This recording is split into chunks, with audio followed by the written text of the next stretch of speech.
Devaswom board പ്രസിഡന്റിനെ വിളിച്ചു വരുത്തി വിളിച്ച് ഫോൺ ചെയ്തിട്ട് എനിക്കൊന്ന് മാന്യമായിട്ട് തൊഴണമെന്ന് പറഞ്ഞാൽ ദേവസ്വം ബോർഡ് പ്രസിഡന്റാണ് ഇവർക്ക് എന്നെ പരിചയപ്പെടുത്തുന്നത്, ഇവരെ കൊണ്ടുപോയി തൊഴിയിപ്പിക്കുമെന്നും പറഞ്ഞിട്ട്.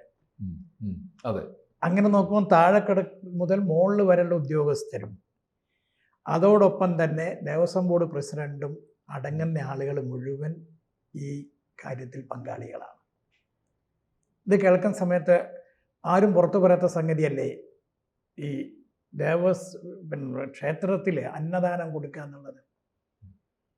അവിടെ നന്നായിട്ട് കൊടുത്തിരുന്നില്ലേ അയ്യപ്പ സേവാ സംഘം, അയ്യപ്പ സേവാ സമാജം, അതേപോലത്തെ സംഘടനകൾ, വ്യക്തികളും കൊടുത്തുകൊണ്ടിരുന്നു.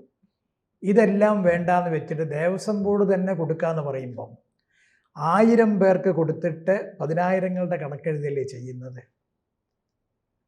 അവിടെ കിട്ടുന്ന സാധനങ്ങൾ വെറും പൈസ മാത്രമല്ല, അന്നദാനത്തിന് വേണ്ടി സാധനങ്ങൾ കിട്ടുന്നുണ്ട്. ഇതെല്ലാം മറച്ചു വിൽക്കുകയാണ്, സാധനമായിട്ടും പണമായിട്ടും. അപ്പം ഈ ആൾക്കാർ വെള്ളാനകളായി മാറുന്നു എന്നുള്ളതാണ് ശബരിമലയിൽ വെച്ചിട്ടുകൊണ്ട്. ശരിയാണ്, ആൾക്കാർക്ക് വിശ്വാസം നഷ്ടപ്പെട്ടിട്ടില്ല. പക്ഷേ അയ്യപ്പൻ്റെ സാധനങ്ങൾ നഷ്ടപ്പെട്ടില്ലേ? അവിടുത്തെ എല്ലാ സാധനങ്ങളും തന്നെ പറയാം.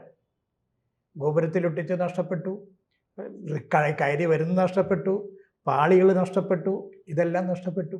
കൂടുതൽ വാർത്തകളും വിശേഷങ്ങളും നിങ്ങളിലേക്ക് എത്താൻ ABC മലയാളം സബ്സ്ക്രൈബ് ചെയ്യുക, ബെൽ ബട്ടണും അമർത്തുക.